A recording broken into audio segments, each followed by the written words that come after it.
Stop separating racist white people from white people. It's going to be uncomfortable, but all white people need to look at the ways they are complicit in white supremacy and racism. It's not about yelling the N-word at someone in the street. There is no sliding scale of racism. And that is a tweet by Shantae J. Hello, it's episode 15, season 2 of the Toy Talks podcast. My name is, of course, Toy Washington, and you are listening to the Toy Talks podcast. How are you all doing? I can't start this episode without kind of dealing with a couple of things that were on social media that were quite triggering to a lot of us. As you know, this is a dilemma episode, and I have received quite a few dilemmas. I'm going to discuss a couple of them, and if any of you want to add anything, then of course you guys know that you can tweet me at Toya_W. So where even to start before we start with the dilemma? So obviously there's this list that has surfaced on social media of people who are being accused of being a rapist, sexual assault and predatory behaviour. And I don't know, it's a lot. Like, it feels like it's just one thing after another. And then off the back of that, or on top of that, should I say, I've been watching I May Destroy You by Michaela Cole on BBC One, and dealing with consent and the different ways in which you may think you have consent but don't, and ways of which that you have never consented, manipulation. It deals with a lot of things. And then afterwards, obviously then seeing that list on social media or references to their list on social media, it has been really triggering. And I think watching that program I May Destroy You has really caused a lot of us to think about our own interpretation of consent, or when we may have thought we gave consent but really didn't. And just kind of like unpacking that is a lot. And it is a really, like, in order to watch that, you have to, in your mind, understand that your understanding of consent is going to be challenged. And then I think as a woman, I'm regressing back to when I was, in my 20s, and thinking about, did I give my consent? Was I clear when I didn't give my consent? So it is quite triggering. And I do think that program needs to come with a trigger warning. And sometimes I think social media is just a cesspit of triggers. And I think we know sometimes you take time away from social media. I definitely know that I go on a lot of breaks from social media and really trying to take myself away and just self-care. And I think that's something I really would advise a lot of you to do. It's been a very tempestuous roller coaster of emotions for the Black community. And I think in order for us to be able to grow, move forward, and to affect change, we definitely need to take the time to work through a lot of the triggers and work through a lot of personal traumas that I think have come up as a result of things that have been happening in the world in which we live in. Then we move on to the topic of Timothy Westwood, known by many as Tim Westwood. And you know what? When I'm reading certain things on Twitter about Tim Westwood, nothing there surprises me, to be fair. And obviously we have to say alleged, but his predatory behavior has been known for years. Industry insiders, people in events that he's been in or played at, like, this is not news to us. This is not new. I think what is becoming even more evident is how Tim Westwood and his white privilege is protecting him from answering a couple of questions. He's actually got quite a few questions to answer to. But we know as a community that if these allegations were being made by white people, the way they would round this man up real quick, the way that he would be rounded up, he will speak in the language in which he was born with, because I don't know this slang that he speaks now. Like, he thinks he's down with the kids at 62. I don't understand. But I feel like in this country, Black lives don't really matter, and the lives of Black women don't matter. And this is why we are very vocal and very loud about making each and everyone understand that all lives can never matter until Black lives matter, and the importance of Black culture, our history, and how we even got to this point where we are now trying to convince people that our lives matter. There's people like Tim Westwood that are walking in our society, appropriating our culture, feeding off our culture. And he has dealt with black women with such disregard and disrespect. And I'm not understanding why we are still waiting for something to be done, because everybody knew about Jimmy Savile. And when they were now ready to deal with Jimmy Savile, he was dead. What we're saying now is Tim Westwood is alive. He is surely kicking and he's still appropriating. Somebody needs to appropriate him into a prison cell, because I just need to understand what is happening here. I remember when I was a lot younger and in my 20s, and I was at an event, and it was a Tim Westwood event. And I just remember him just staring at me. And I remember looking at this man thinking, what? Like, but I was, that was when resting bitch face was, it was one of them, it was so in trend. Yeah. And me, I was born with resting bitch face. And when I went out to clubs, raves, whatever, I always had the resting bitch face. I had that type of face that you had to think twice about whether you want to talk to me, because rejection was possible. And I had that same look on my face. And he was there looking at me. I'm looking at him. And I'm thinking to myself, don't make yourself look stupid, because if you do, I will help you to enter the stupid land in which you belong. And I remember just walking away and just like turning my head and turning around, and my man is still watching me. And I just remember thinking to myself, there's something not quite right there. There's no law against looking at somebody, but I just remember feeling this chill down my spine and thinking to myself, there's something not quite right about that guy. And that's just my opinion. Now, reading some of people's personal experiences of Tim Westwood, it's enough that he should go into a police station and make a couple of statements, is all I'm going to say on the matter. All I'm going to say is it's important that we protect black women. Us black women need to be protected, because I'm really feeling quite exposed as a black woman. And I it's not just being protected by the authorities, it's also being protected by our fellow black men. And I think black men need to do more, because as black women, we innately just want to protect you, and we're not feeling protected. You've got people like, is one rapper called Gliz. He's there appropriating the heck out of black culture. And then, yes, is it 10 years ago? It doesn't matter how long it was ago, where he's basically talking about black women in such a derogatory, disgracefully disgusting way, and still hopes to still benefit and profit from black culture. And the people that are defending him are black people, black men, his black friends.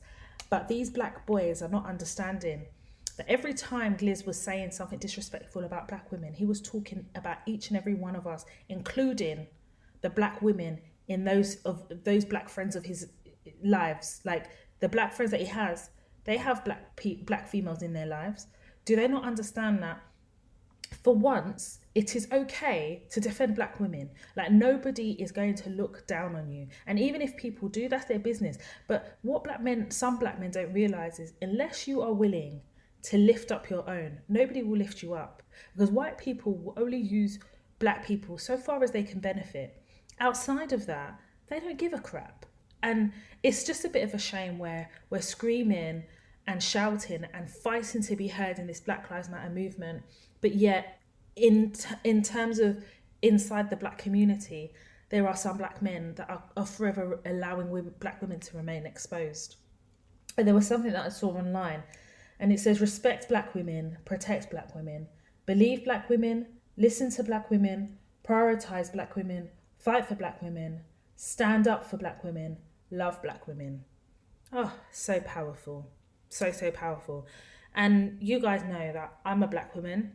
I love my blackness. I love being a black woman. In every lifetime, I would always choose to be a black woman. I love black women. And this is why I have the Toy Talks podcast, because for me, I choose black women first all the time. You guys know this. The Toy Talks platform, the podcast, everything that is Toy Talks related was created for black women, to black women, about black women, because we're not often picked first, if at all. But more importantly, I just feel like black women, we definitely need a network whereby we are able to affect change and support each other, because black women, we've been through a lot. We've been through a heck of a lot. And I think if we were to take the time to go through social media and really read a lot of the negativity, and I'm not saying that anybody should, but there was a lot of negativity directed towards black women. And I'm not saying all black men, but the some black men that should affect change or should stand up for us just don't. And if they were in a situation, black women would be up in arms, but we're not afforded that same love from men in our own community, and it's just a shame. It really is a crying shame. But yeah, we just have to hope for the change that we know will come, because no condition is permanent. And as black women, I think we just continue to be strong and vocal in our voices and vocal in being heard. So the dilemma episode. So last week I announced that I wanted to do a dilemma episode, and you guys sent me so many emails, which I'm so happy about. And I had to condense a couple of them, and I will do another dilemma episode just to make sure that I cover everything. But before we get started, the dilemma episode, I wanted to share somebody's dilemma about how they resolved it. So they weren't actually asking for the help. I was actually being told this secondhand, and I wanted to share it with you guys because it kind of talks to a lot of the things I advise you guys about. So there was this white woman, and we're going to call her Harriet. And Harriet had been working for this organisation for 6 months. And she basically had come from another organisation, which was a bit more cutthroat, a bit more corporate. And she was now working for another company, which isn't corporate. It was just normal working office environment. And to her credit, she recognised that she would have to do a lot of adjustment in terms of understanding the culture of the new organisation that she was working for. So she'd been there 6 months, and her probation had been extended. And they basically had said to her, listen, we're a bit concerned about whether this is a fit. Equally, we're not really happy with some of your attitude towards certain things and how you've been interacting with other staff. Now, this woman had been hired to sit at a senior leadership level within the organisation, so she was quite senior. And this organisation, I'd say they're not that big, but they're big enough that they have a senior leadership team. So when they said this to Harriet, they said, we're extending your probation. It was a HR meeting and the owner of the company, right? But I say the owner of the company, but he still worked within that organisation. So it wasn't like he was the owner, but he was remote, if that makes sense. So 5 days after Harriet's probation was extended, they called her into a meeting and said, you know what, you're fired. I think something had happened, and they just got to a point where they're like, you know what, we're going to have a mutiny on our hands where certain members of staff are just going to walk away. So rather than that, we're just going to fire this woman. So Harriet, remember, a white woman, senior leadership team, white. She was angry, obviously. At the end of the day, they extended her probation, and obviously when someone's extending your probation, you need to understand that the likelihood is that you may not pass your probation, or you may be sacked, like in Harriet's circumstance, or that you just might not have a job. Like, I've only had my probation extended once before, and I think I've shared that with you guys previously. And within 2 weeks, I found another job, because for me, at the time, I was like, you're extending my probation. It puts me in a precarious situation. I'm not going to allow you to control my fate. If I'm not good enough for you to pass my probation, I'm not going to be good enough for you to pass me after an extension. Sometimes people do, but it just doesn't bode well for the future of that, employer-employee relationship. So anyway, they fired Harriet. So it was during the pandemic that they fired her. So they sent her an email, HR, and they said, you're fired. This is how much holiday you had left. We're going to pay you, the normal stuff. And Harriet wrote back, and Harriet said, okay, well, you say that you extended my probation, but I didn't see anything in writing. And when I looked at my employment contract, it did say that if there was any extension to probation, I would be formally notified in writing. And that never happened. So as far as I'm concerned, if you say that you extended my probation, that's what you're telling me you did, but I've got nothing in writing to prove that. So as far as I'm concerned, I was still in contract as if I'd passed my probation because I had nothing to say that I hadn't or that I had. And by conduct, i.e., coming in every day and not officially being notified that my extension had been extended, as far as I'm concerned, I'm a permanent member of staff. Like, I've passed my probation. And the organisation got themselves into a little bind because human resources did what human resources do, which wasn't anything. And the CEO, who thought that because he owns the company, he can manage his organisation the way he wants to, has suddenly realised actually don't work like that. So this woman said, as part of this email where she says this, she says, also under the Freedom of Information Act, I would like you to send me all emails that make reference to my name, or like whether implied or explicit, because she wanted to see in those emails whether they had decided to extend her probation months before they had even kind of gotten to a point where they fired her. She was very smart about it. I understand why she asked that. And also it was to let them know that she means business. Well, they came back to her and said, listen, we will pay you 6 months notice because that's how much notice you would have had to give us if you were terminating. And we take into consideration that we did extend your probation, whether you choose to admit it or not, but we did not follow our contract by putting it in writing and things like that. And whilst we'd like to give you the information under the Freedom of Information Act, there's a lot of business sensitive things that doesn't permit us to share that with you. So because of that, we've just decided rather than a back and forth, we're just going to pay you the 6 months rather than pay you up until when you were fired and any holiday. And the reason I'm sharing that with you is this. Oyubo people. I've always told you to stand and observe Oyubo people. Just watch them. This woman knows that they gave her a verbal extension. She knows this. But this is the problem with human resources and managers that act out of emotion, and managers who don't actually take the time to understand their employment contracts or their internal policies. You get yourself into a problem. Fair enough, they extended her probation. She was angry about it.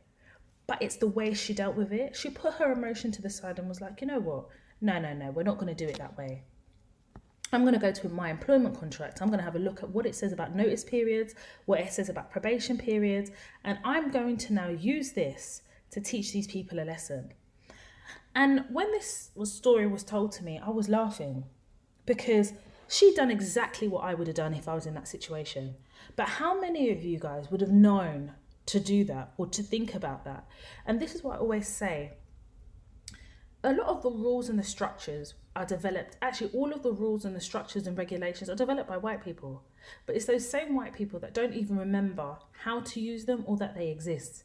And your job as a black woman in the workplace is to know the rules and regulations and the policies and your employment contract better than HR, better than the CEO, and better than the senior management team. This woman has now been fired in a pandemic. The reality is it's going to be probably more difficult than usual to get a new job. And yes, maybe she is annoyed about that. But equally, rather than show her emotion, she's like, no, I'm going to go back to my employment contract. And she's binded their hands. There's nothing they could do about it. And they're paying her now for 6 months worth of notice, plus any untaken holiday pay. And if she was asking me for any further advice, I would tell her that she should write to them and say, because you haven't followed due process, you're in breach of contract. And therefore, I am going to look also to you to give me some financial remedy in dealing with the breach of contract. And I'm telling you, they would have paid her for breach as well, because they did breach the contract. You can't just fire someone just because you feel like it, But I think she'll cut her losses at 6 months worth of pay and walk away. And I'm hoping that will be a lesson to that organisation, because I think organisations act a bit like cowboys unless they now are up against somebody who knows how to deal with such people.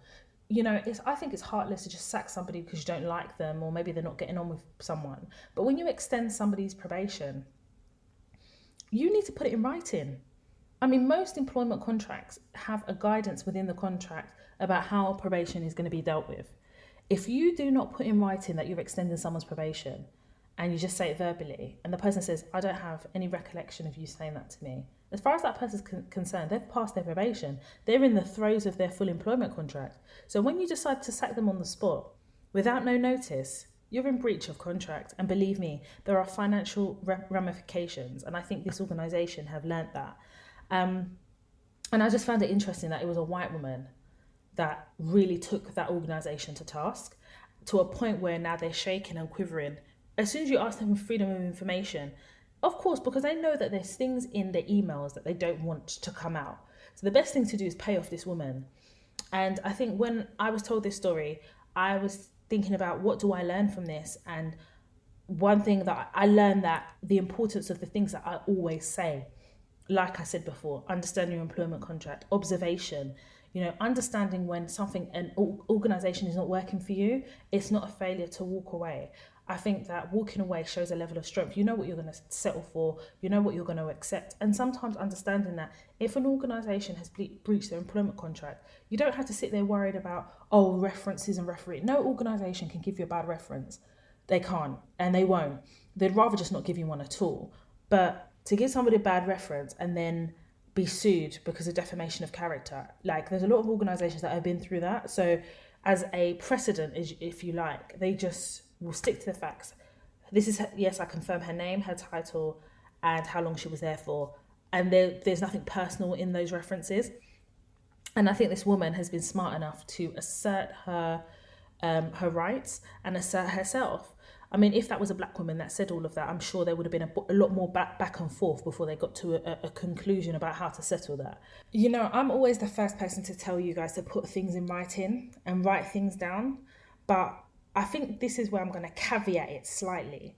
When you know the responsibility and the onus is on the organisation to confirm something in writing, you keep your notes. You just don't necessarily have to send an email. So for instance, if this woman had sent an email after her initial meeting with HR and says, we had a meeting and you extended my probation, she's kind of done their job for them. So then she wouldn't have been able to come back and say, you didn't put it in writing. Do you understand?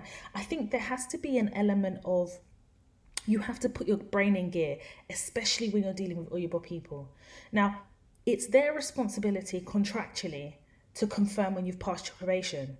If they don't do that, you carry on with your employment contract, because as far as you're concerned, by conduct, you're going in every day, they're paying you, they haven't said anything, I've passed my probation. And that's exactly what this woman did. Because she knew that if she put in writing, confirming and summarising the meeting where she was fired, they would turn around and say, well, you can't now say you didn't know because you put it in writing.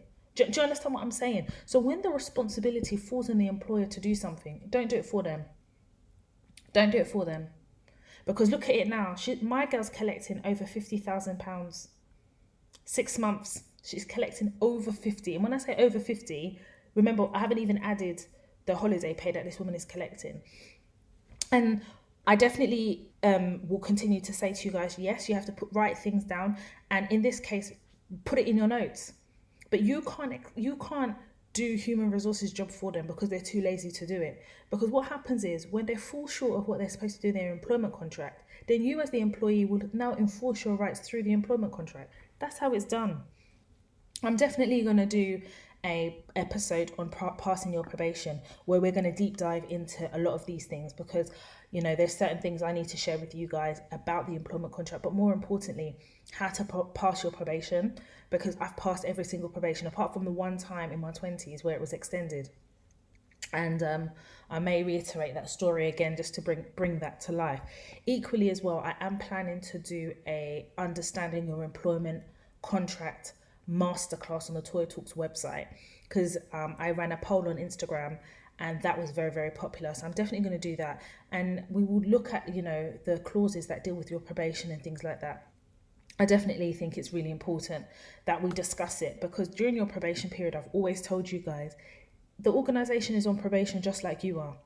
And you can get to the end of that probation and think, you know what, this is not a good fit for me, and walk away. It's not always up to the organisation to decide if they want you or not. Like, let it be an even keel of a mutual relationship. It cannot just be one-sided, because at the end of the day, you're using your expertise in that organization, and they're benefiting from it and paying you. You understand? So it's not a one-sided relationship. Now moving on to a dilemma I received, and you know that if you want to send me a dilemma, you email it over to hello@toytalks.com. So this young lady sent me an email, and I will read it as follows. Hey Toya, coming across your platform has felt like meeting up with a friend you haven't seen in a while. I've been sharing it, and my partner has started hijacking my Tuesday night tune-ins. So I'm a social worker in an organisation where there are a few Karens and Kevins. My burn folder has been going for a little while and includes such receipts as 1. The police trying to detain me whilst I was acting as an appropriate adult for a young person. I wasn't happy with the way the manager handled this. 2. Wearing a headscarf and being asked if I'm a cleaner. What's that on my head? If it was pulled off, would I be pissed? 3. Counting my footwear and asking where my money is coming from and generally question anything I have. 4. Tried to undermine me when I had a walkless student. 5. One of them bought her daughter a black doll to piss off the mother-in-law. The microaggressions are real. I don't mix with these people. My boundaries are real and they know it, but the persistent Karens continue to try it. Given the George Floyd situation, the manager hasn't sent anything specific outside of the generic council email. Yet, I have sent her emails on the importance of the whole team engaging in unconscious bias training. I'm in the process of taking out a grievance that is pay related. Once I have the outcome of this, and I'm due to negotiate the salary I should be on, outside of the listing the things I'm excelling in, do you think I should highlight the negativity that I'm also being forced into in the workplace? May God continue to shower you with blessings, and may your platform grow from strength to strength. Kind regards. Whoa. You know what the comforting thing is in reading this dilemma? This young lady has taken the time to create this burn folder. And when you look back on a burn folder, and you really read what you have now placed in that burn folder, that is an evidence of a propensity of a group, collective, organisation or individual acting in a way that is not really unacceptable, is discriminatory in nature, but it shows a propensity to act and create a pattern of behaviour. This is why I say, the first time something happens, you have to almost check yourself in not necessarily going in. And you got to take a step back and take the emotion out of it. And I know it's difficult. But when you start building a burn folder, what you are doing is creating a trail, an audit, evidence to support a narrative that you need to now use as and when the time is appropriate. Because they always gaslight black women. It's in your head, you're making it up. Do you think you're a little too sensitive? And what you do is when you create a burn folder, you remove the question of whether it is in your head, because now you've got dates, times, maybe even witnesses, but more importantly, you've got evidence. And no one can argue with evidence. No one. Especially if you're able to prove it, if there is a witness, if there is now an audit trail. So the question that she's asking me is basically, she's already taken out a grievance complaint, okay, that is pay related. And she's now saying to me, once she's negotiated all of this, the outcome of the grievance has kind of concluded. Should she then highlight some of the negativity that she's encountering in the workplace? I guess the question I would ask is, what would be your end goal? What would be the purpose of you doing that? What are you trying to achieve? Now, if what you're trying to achieve is, you know what, Toya, I'm sick and tired of it. I've had enough. Something needs to be done. And I can no longer continue to work in an organisation that is effectively perpetuating covert racism and making me uncomfortable in my workplace. And I now need to feel at least I can come to work and everybody knows that I know what they're doing and something needs to happen. If that is the desired result, I would say yes. Because if you've now gotten to a point where it has now become an unhealthy place to work, it is uncomfortable to work in this place, and more importantly, it's messing with your mental health, then I definitely would say yes. But whenever somebody takes out a grievance or whenever somebody raises something, I always say it's not about whether it's the right thing or wrong thing to do. The question has to be, what is your desired outcome? And the reason I always ask that is because when you raise these issues or you raise a grievance about, these microaggressions, you need to say in that grievance what the outcome is that you want. Because these white people have a hard time even admitting their behavior is racist, but an even harder time with knowing what the solution is to the microaggressions that they continue to foster, exhibit, and cascade to their fellow white people. So you've got to tell them what you want. Now, if I know that this organisation has deliberately, as part of their microaggression, stopped me from progressing, and then I feel like, do you know what, I'm at that point now where not only do I have nothing to lose, but if I have to raise this complaint to draw the attention to the fact that I know what's going on here, to affect some change, then I'm prepared to do it. I think if this was me, obviously I don't know, there's so many other questions I'd ask this young lady, but I would say, yes. I feel that, with everything that's happened, and now we are walking, talking in our Black Lives Matter movement, I think this is an ample opportunity to raise things, especially when you have a burn folder to support what you have to say. I think this is a great opportunity where you shift responsibility quite candidly, quite obviously to management, especially where you have, as you mentioned in your dilemma, that you have spoken, you've emailed about, what's happened with George Floyd and how they are going to address it widely in the organisation, but more importantly, how they're going to engage the whole team in unconscious bias training. I think this would be a right opportunity for you to kind of almost put them in a difficult spot and say, like, I would say something to the effect of, following on from my recent email where I suggested that it was important that the whole team engage in some form of unconscious bias training, I also take note of the fact that management has sent out a generic email in relation to George Floyd and the Black Lives Matter movement. But I myself have experienced many levels of microaggression and a lot of covert racism, for example, and then I would pull out some of the examples from your burn folder.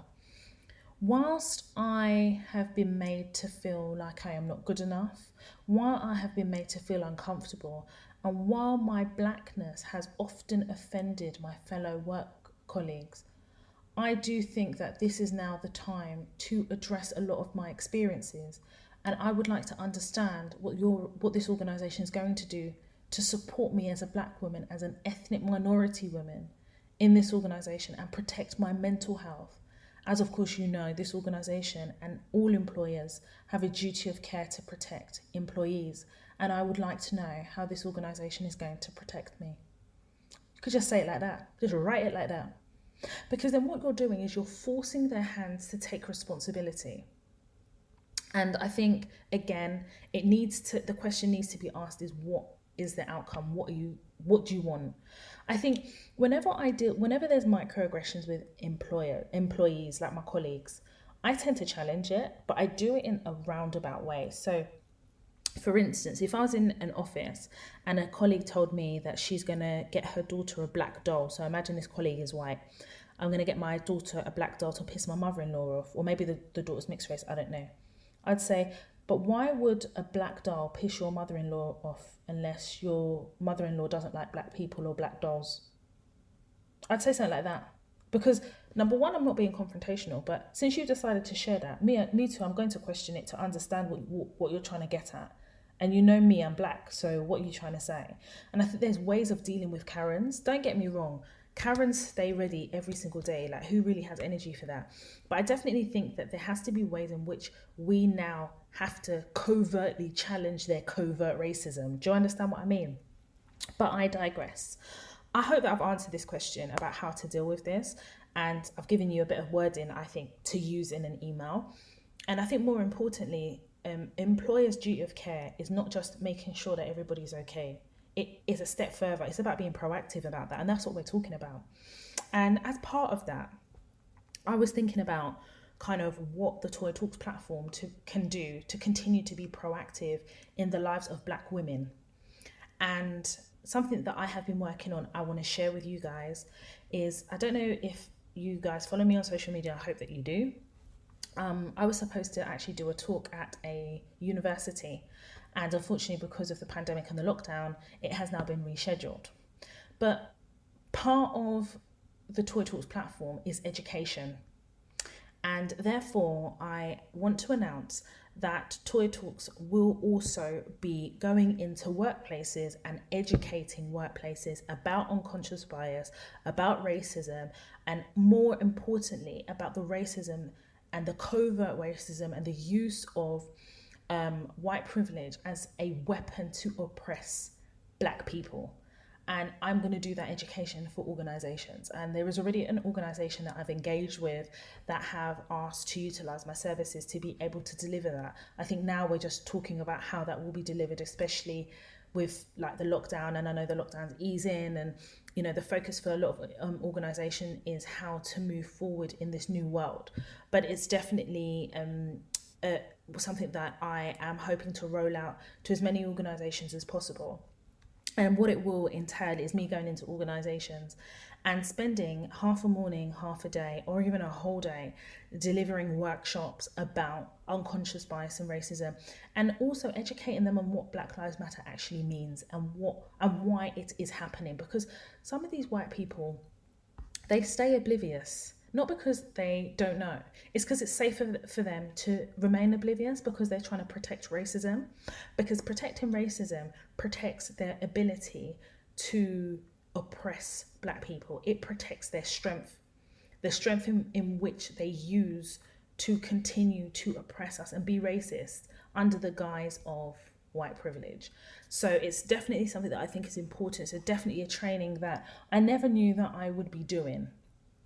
But I can't talk about proactively helping my community. And whilst I believe I have been doing that through the Toy Talks platform, I talk about advising you guys, and I talk about the world of work from the perspective of Black women. Then I think it would be powerful as a Black woman to be able to go into these organisations and educate these organisations. And this one organisation that are really interested in my services are very honest about some of the questions I've asked them about the demographic of senior leadership.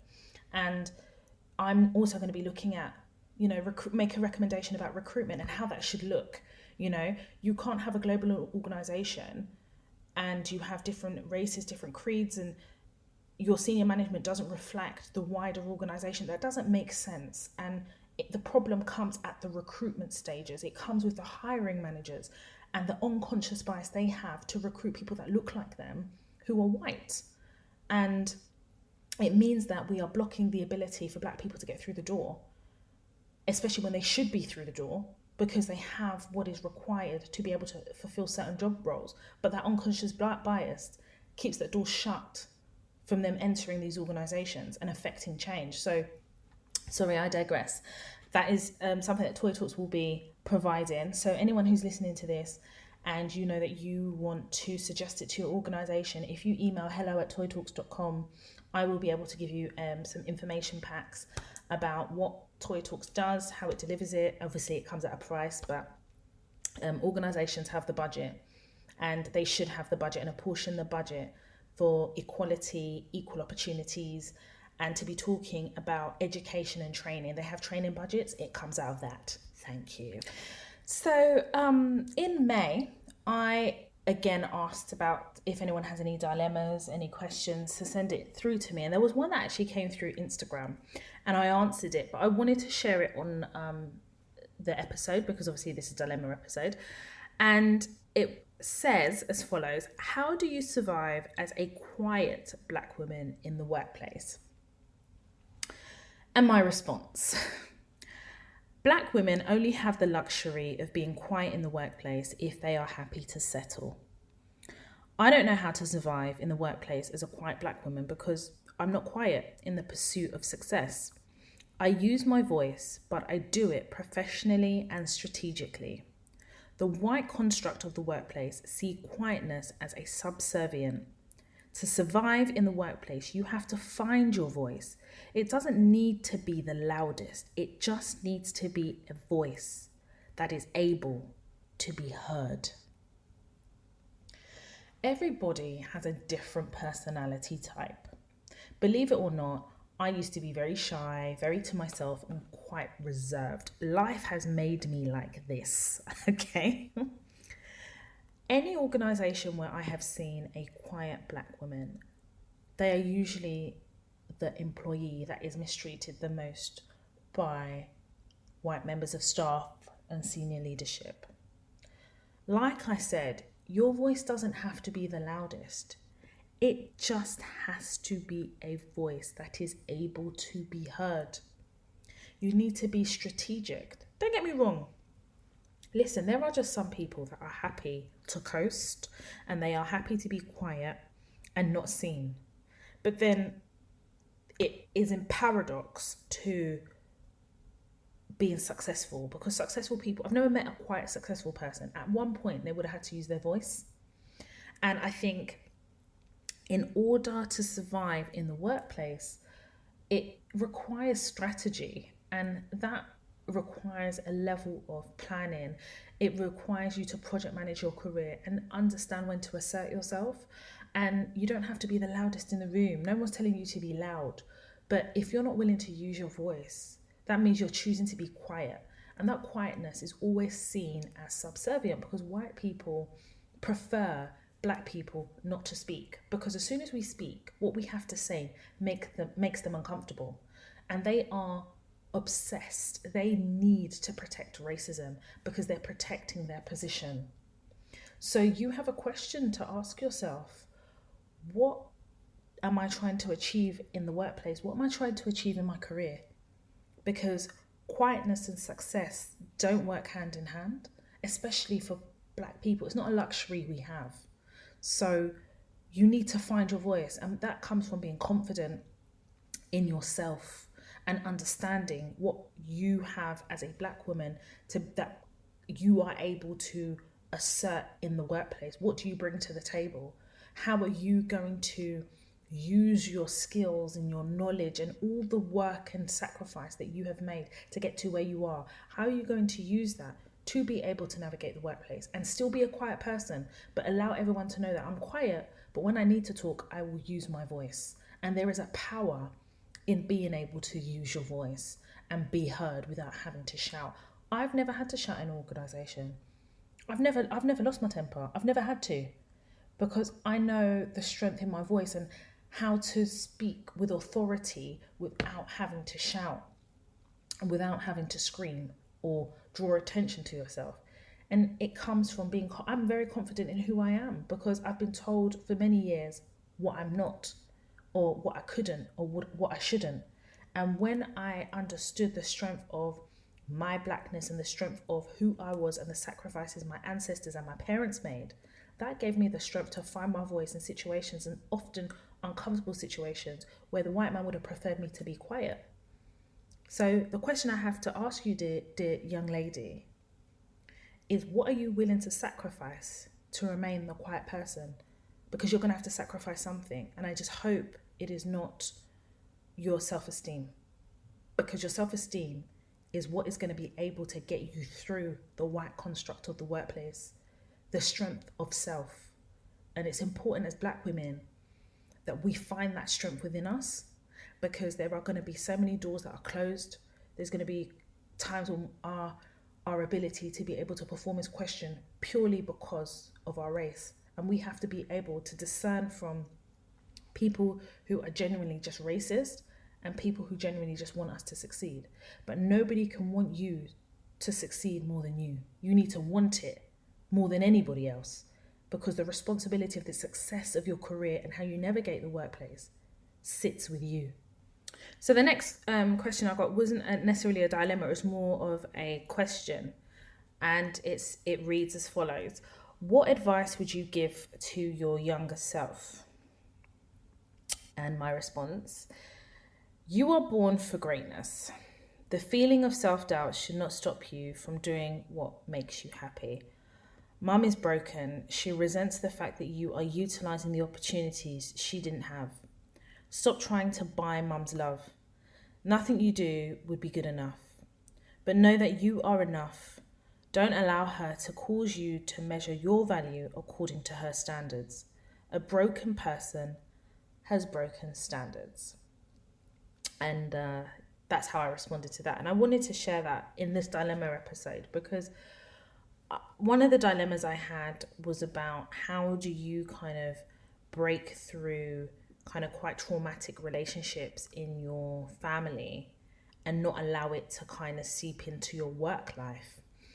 And I thought that was such a powerful question. And I remember that I was asked this particular question about the advice I'd give to my younger self. And when I was reading the young lady's dilemma, I knew that I would discuss it here, but I wanted, the question that I got initially to be the prelude for that. I think that, white women are allowed to go into the workplace and show and exhibit an array of erratic emotions, but black people are not afforded that.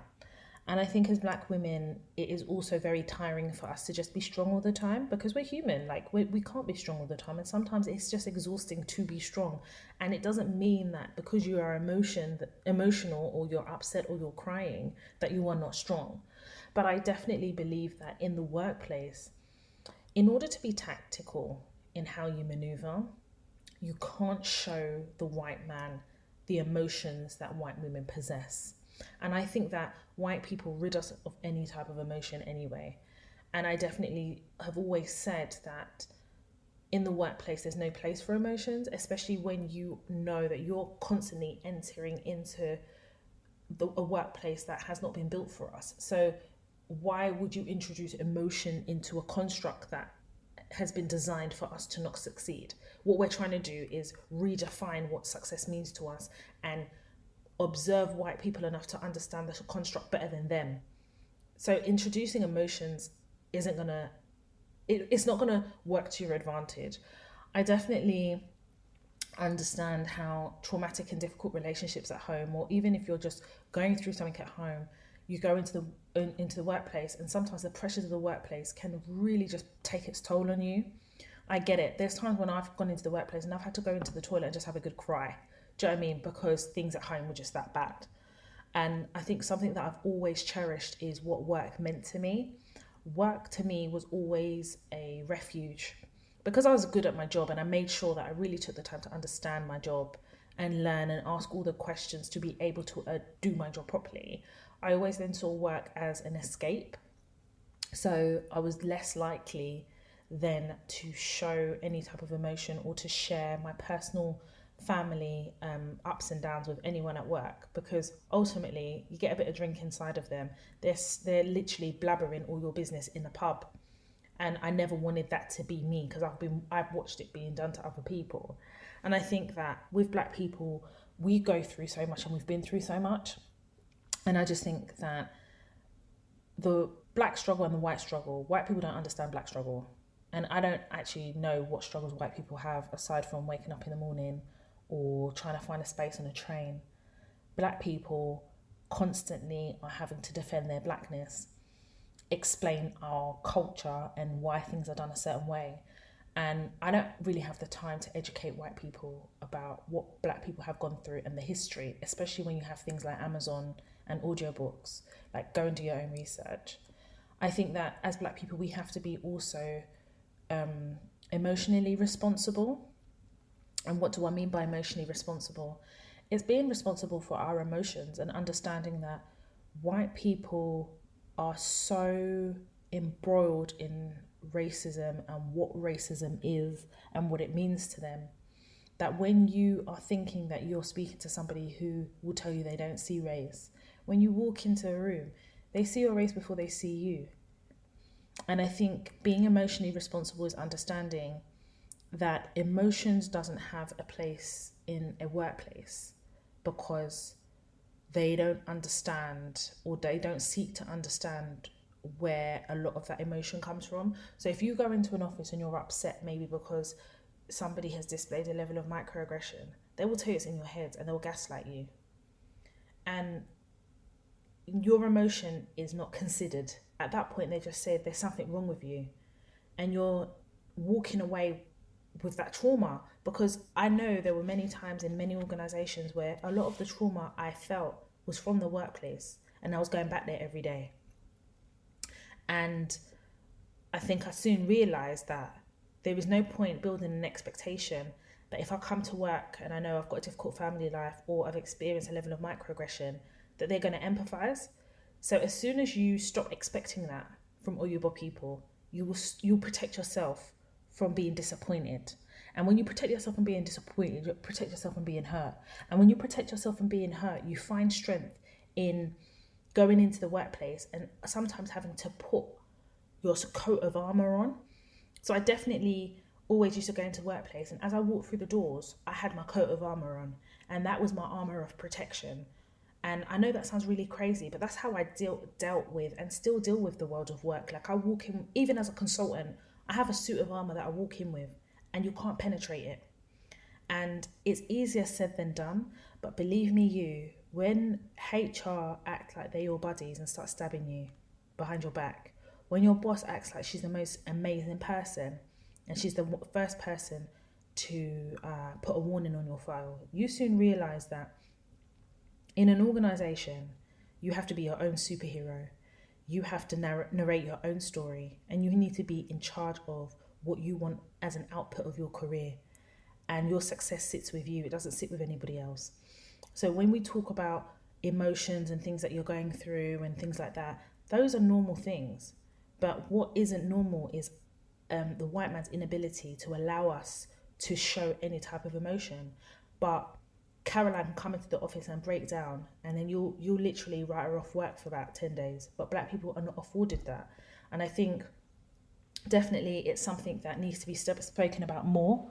And if anything, I'm hoping that this episode and the podcast in its entirety goes as far as supporting black women in the workplace, because I definitely think that, especially quite early in my career, I could have done with a podcast that could have supported me in my career, because I think what it would have done is it helped me avoid a lot of situations that have been painful lessons that of course have been now used in the podcast to be able to teach other black women.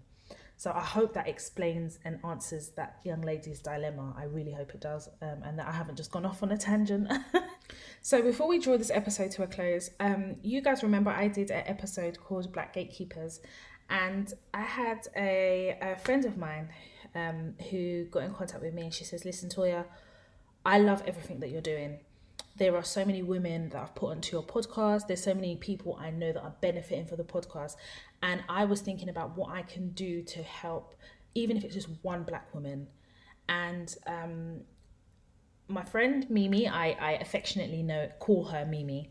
Mimi is actually not her full name, but that's what I call her. She said to me, Toy, listen, I really want to do something really amazing. And I want to give somebody who is either furloughed or been made redundant a gift voucher to use on your website to access one of your masterclasses.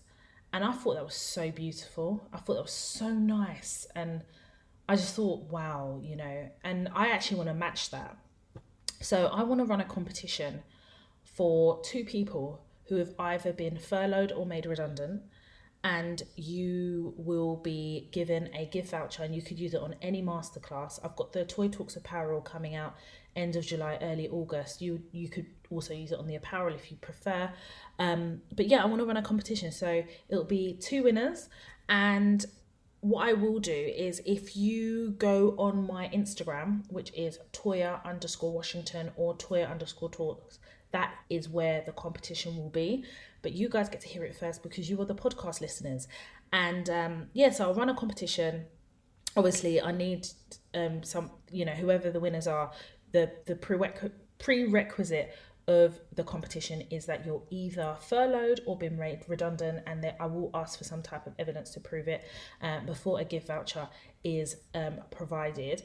And if you don't know, on the Toy Talks website, I have masterclasses. So we're talking about CV masterclass, interview skills masterclass, and most recently negotiation masterclass. And the feedback has been absolutely phenomenal.